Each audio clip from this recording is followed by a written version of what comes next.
Plaster na yun. Wala may manok. Hello mga kapomili.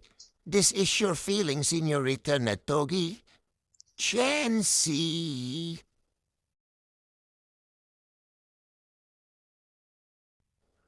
Alam niyo ba mga kapomili, paano ako mag-inerte at mag-feeling, Senorita Nadogi? Kapag oras na ng kainan, ako ay nagtutula-tulalaan at nagdadramahan para ako'y subuan. Yun lagi ang ginagawa ko mga kapomili at ito naman ay mag-i-effectivity. Try nyo kaya mga kapomili. Bye!